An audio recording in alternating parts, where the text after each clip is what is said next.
drunk on alcohol-free beer. Greg would have loved to be there. Exactly. Isn't it? That just nails on exactly what you've just said. It just nails it right on. That your mind, and your mind can control so much. And this is what we're learning on this whole journey, Pete, is the fact that there's nothing more scary than fear itself.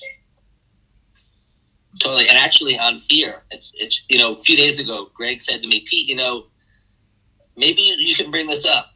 So anyway, you said something that ties into that. If you take a polarity and you look at the polarity like this, here's exact knowledge. Here's something you have exact knowledge on, like gravity. Like you don't really waste your faith on gravity because you have exact knowledge on it. If I have a stone in my hand and I tell you I'm going to release my fingers, you have no doubt that the stone will fall. You're not thinking, well, I have faith this stone will fall. You wouldn't put your faith there because you just know how it works. That's why if you go hiking and you're on a cliff, you obviously don't step off the cliff because you're familiar with gravity. So in the polarity of knowledge and faith, gravity is you have total knowledge on it. You don't need any faith with it. However, the less exact knowledge you have on any subject, you basically need to apply faith to it. Because let's say someone has faith in God, let's just use an example. They don't really have exact knowledge on God. It even says in all these Bibles, the finite human mind cannot comprehend the infinite. So they kind of have to substitute faith for the lack of knowledge. And basically, that's one way to look at things. In anything someone is undertaking in life, they can use as much exact knowledge as they have on that subject. And then they can only go as far as they go. And then they can use faith to bridge the gap. So faith is hugely important. And the reason I'm bringing it up is because faith, one could argue, is the opposite of fear, which you were talking about fear. So if someone really one formula would be, if someone really feels fear, someone really feels afraid, they can say, well, I can apply some exact knowledge. I can apply some exact knowledge to this to overcome this fear. And if I can't, if my exact knowledge is limited, I will be, you might say, forced to apply faith. But that's okay. So faith can really overcome fear. Yeah. And that's a good example of it. No, I totally agree with that. And this is where faith is so important. And in the previous conversation I had again with some more doctors, we were talking about the difference between spirituality and religion. And I always thought they were the same thing. I've learned they're completely polar opposite. And you can be an atheist but be spiritual. Athlete's foot frustration?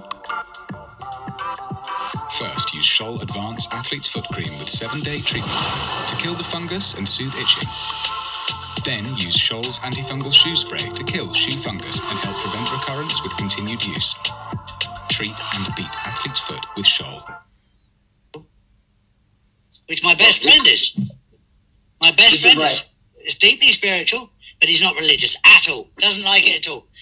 Loves the idea of Buddha, which is an ideology over against a faith in any way. But what it does is it opens the door. And my wife and I was born a Christian. She was born a Muslim. We're on the same spiritual frequency, which is where we connect. And Justin comes into that frequency and above. And it's absolutely beautiful. But you made a very important point about healing and about our mind. When I've talked about, a lot of people ask me questions, especially when tonight I have an insider's club about med beds. And a very good friend of mine who's a doctor in America has informed me yesterday that his 15 new med beds have already turned up, but he's not allowed to use them yet. He's just installing them. But it's very interesting that on the spiritual side, that people have been told that they won't work if you're in the 3rd dimension. They'll only work if you're in the 5th dimension. And what that basically means is that you're in control and in contact with your inner self. It's not a religious thing. It's knowing who you are and what you are so that you can actually do exactly what Dr. Peter's saying and heal yourself because your mind is right. And if your mind is right, your body will be right. And your mind will help you in the right direction to heal your body. Agree. You know, it's interesting when you mentioned spirituality and religion. This is one, and I agree with what you said. And this is an interesting addition to that. If someone says to you, no, I'm actually very religious. Let's say they say that. Okay, they're religious. Or let's say someone else says, I'm very spiritual. Or let's say someone says, I'm both. I'm religious and I'm very spiritual.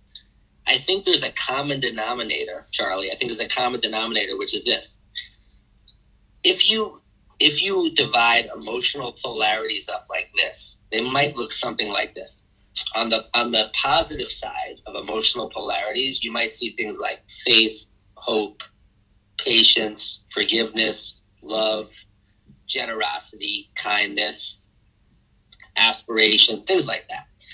If you look at the so-called negative side of emotions, you might see like fear, anger, hate, worry, selfishness, vanity, things like that. So I think the common denominator are, of course, we're human. Of course, people are going to be, experience a little bit of both. But I think the common denominator are those things. So if someone says, I'm very spiritual, and you actually see they are generally full of faith and love and forgiveness and hope and patience and generosity, they probably are.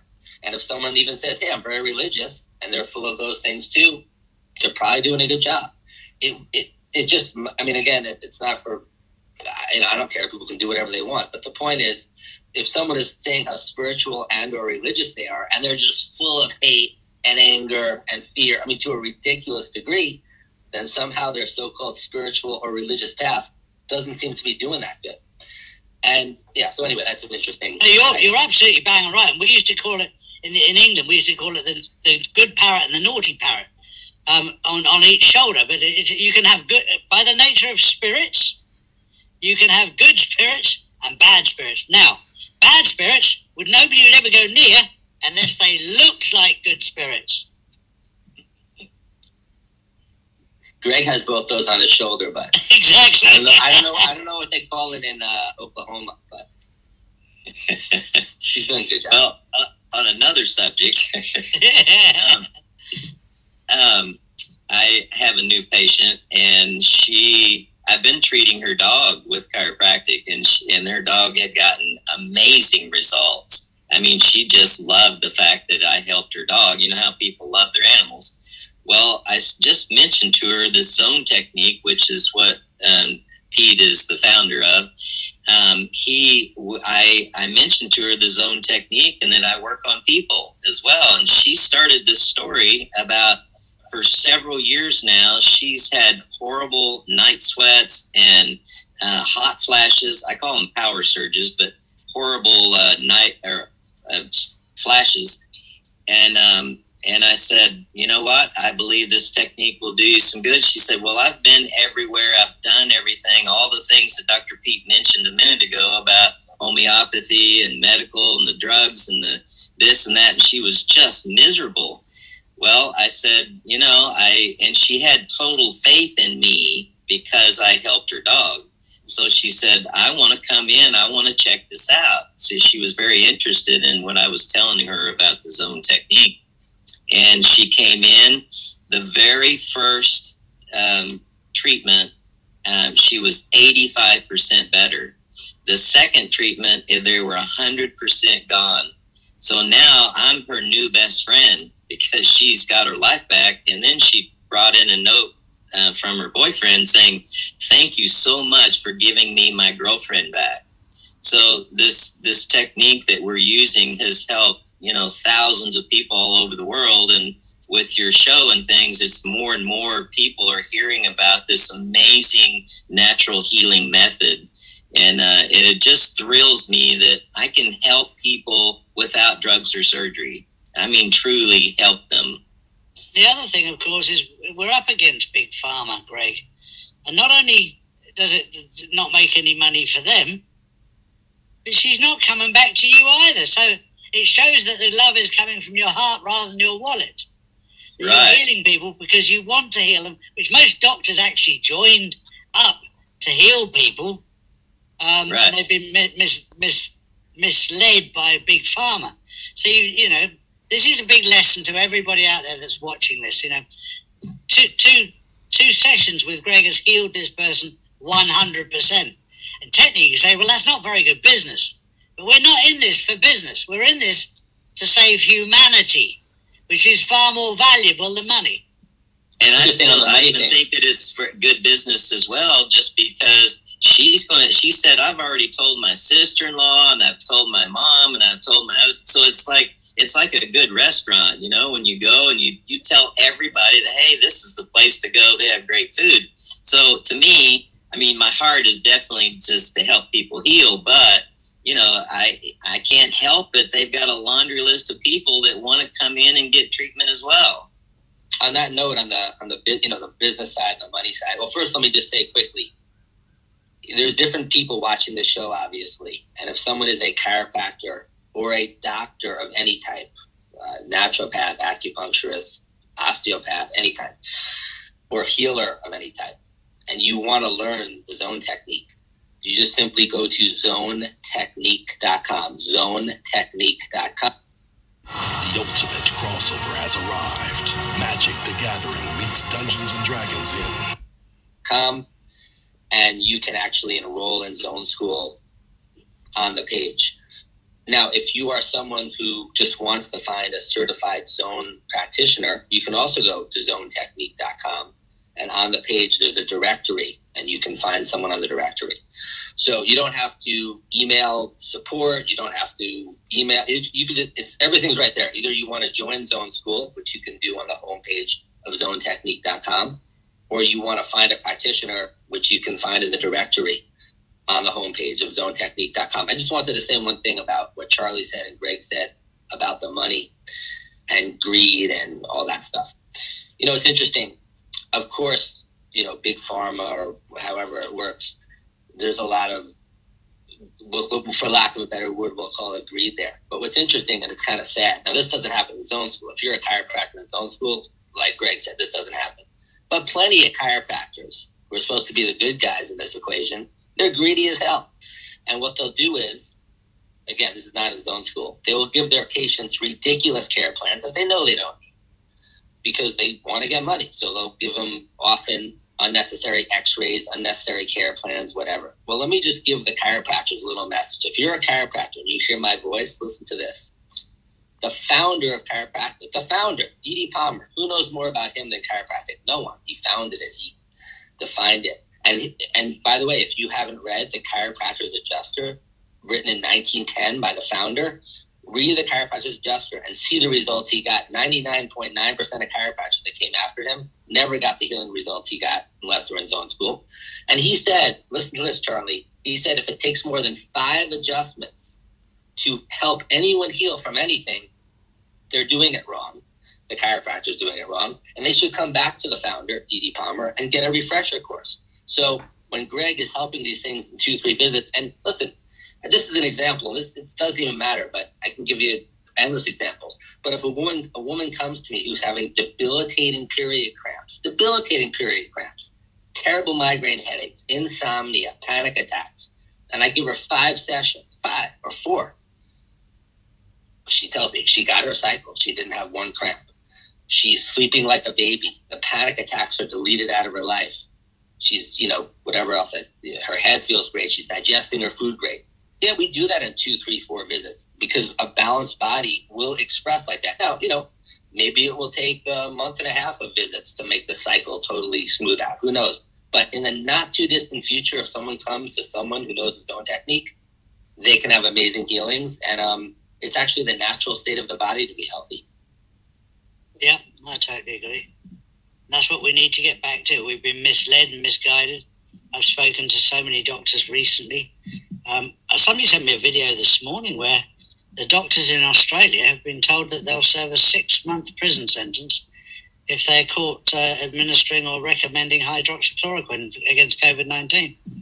And they put it into the statute books as law. And there's 20 other things they've put into law that you can't prescribe if people have COVID-19. And there was Tucker Carlson was asking, well, what exactly are they allowed to have? And they went, nothing. Just leave them. That was the response. It's sad. I'm not surprised. And it's interesting. I just want to say on that note, if you think about, and again, I don't know who's pulling all the strings. You know that probably way better than I do. I don't know what motivates this kind of behavior for that all to go down. But it's interesting because I think like if the people doing that and at the expense of humanity, I mean, if their mother was sick, God forbid their mother was sick, would they do that? Would they want their mother to get a proper treatment? Or maybe they don't care about their mother either. I don't know. They don't. You're dealing with a satanic mentality, and the word that is used a lot is evil. And when you spell evil the other way around, it's live. And that's the opposite. They want the opposite. And these people are satanic. They've got no interest in people's lives. They've got this depopulation agenda. The New World Order had very carefully planned until Donald Trump came on the scene. They got everything lined up, and the first bump in the road for them was when Hillary Clinton didn't get in, and they paid so much money to make sure she did, and she still lost. And of course, they spent the next 4 years just whatever it was to discredit him, to take him out so they can continue with their agenda.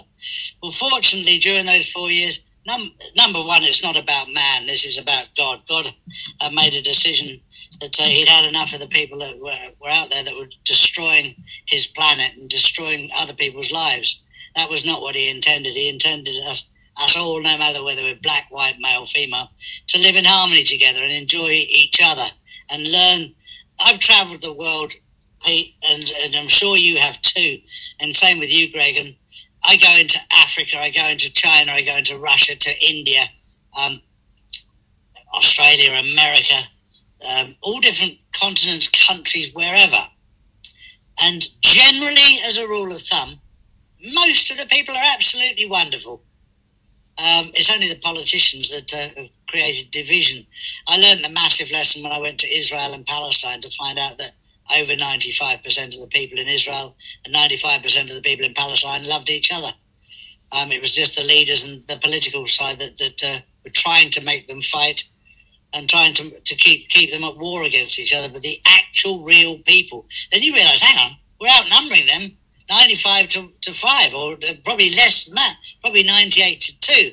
But the two have got such a big voice, and we've allowed this to happen that now, thank God, there's enough warriors out there, digital warriors out there, who go, no, enough's enough. And I've fronted a few political people up and a few people of high office, including the WHO and the CDC. I asked the WHO last week why it was when I was providing evidence that I had doctors who could cure cancer, which now you've corrected me on that. They can't. It's that people can cure themselves. They said, well, they're interfering in a multi-billion-dollar business. They'd be better off leaving it alone. And I went, well, that sums it all up.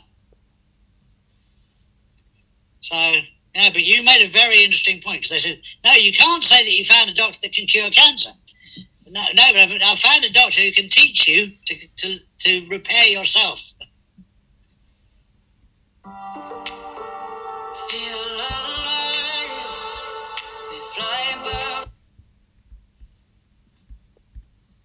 Well, actually, one way to look at that is, and you can explain this to someone if they don't understand that. If you get a cut on your arm, you get a little cut, scrape, or a scratch.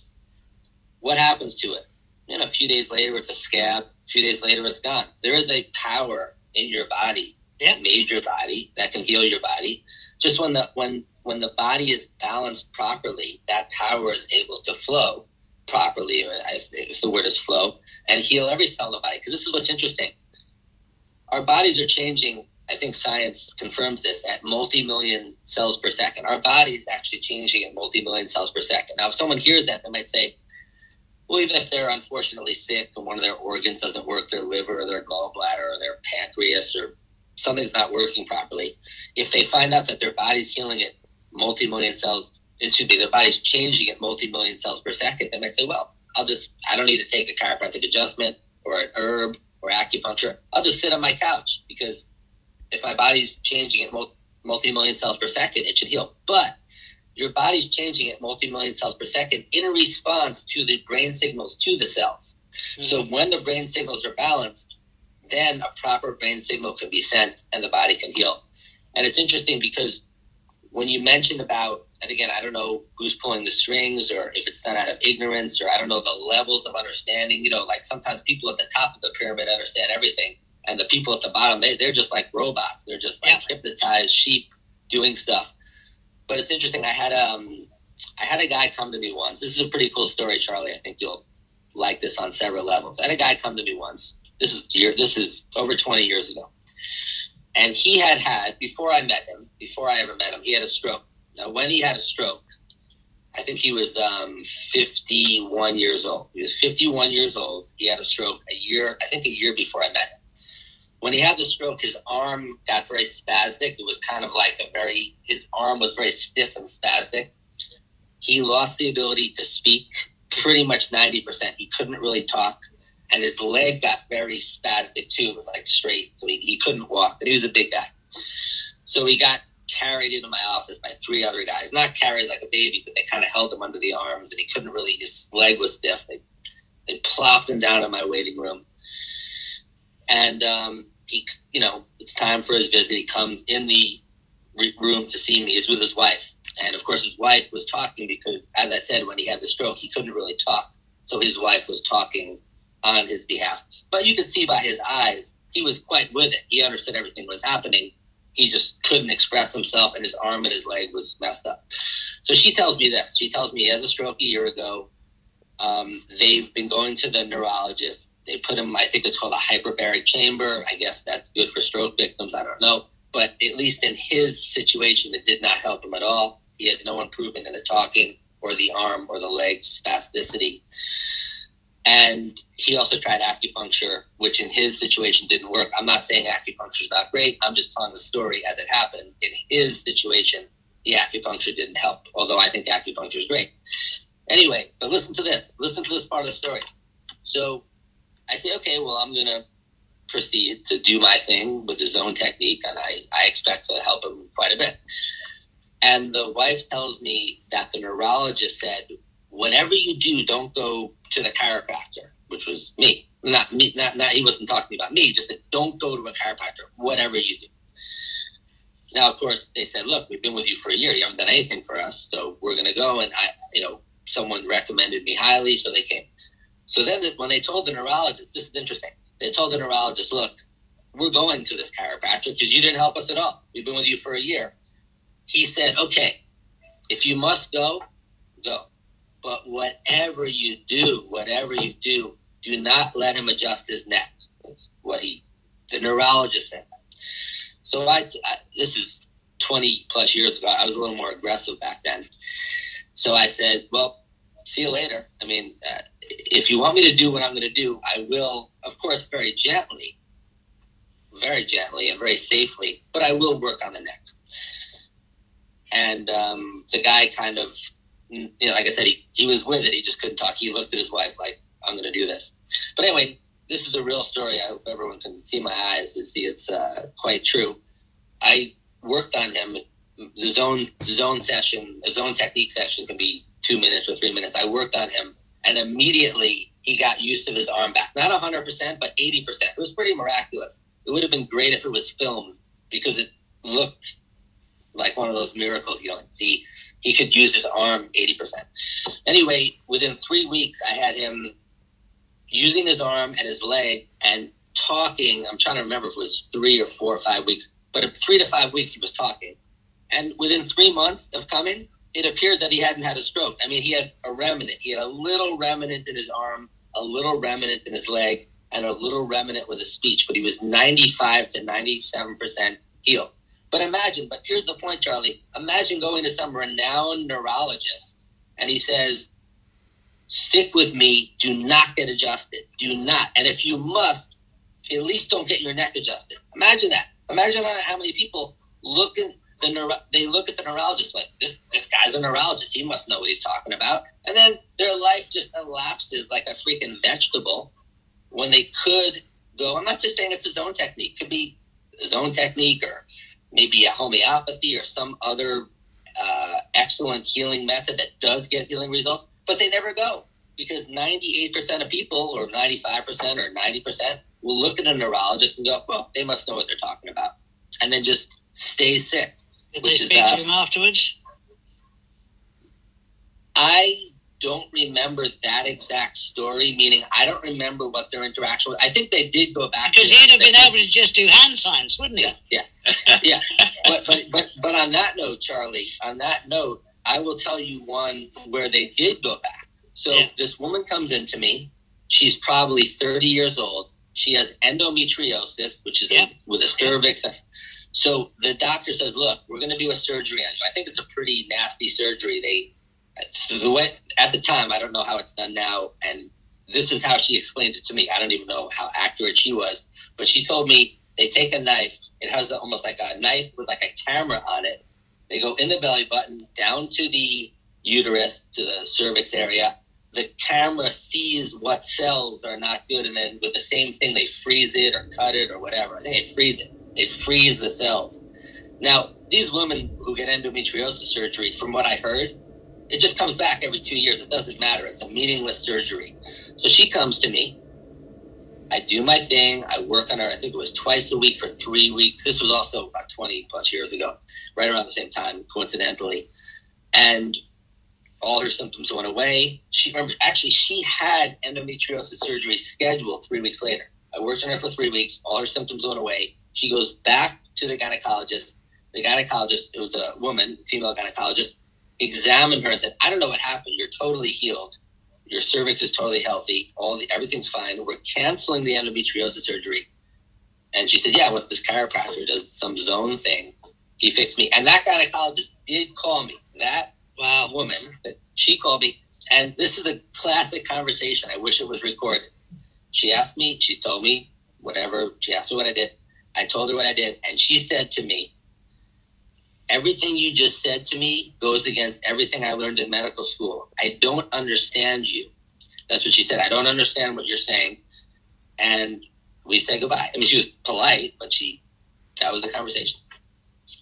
That's very much the standard from the doctors that I'm talking to, the biologists, the scientists that I'm talking to, have all said very much the same, that this goes totally against what they were taught. And a lot of them have actually, what I call, gone through the fourth dimension of anger, of where can I find the truth? Charlie's telling me this. I learned this at med school. Where can I verify it? And I relate to that feeling of not knowing where to look and who to trust. And then, of course, when you start healing people, well,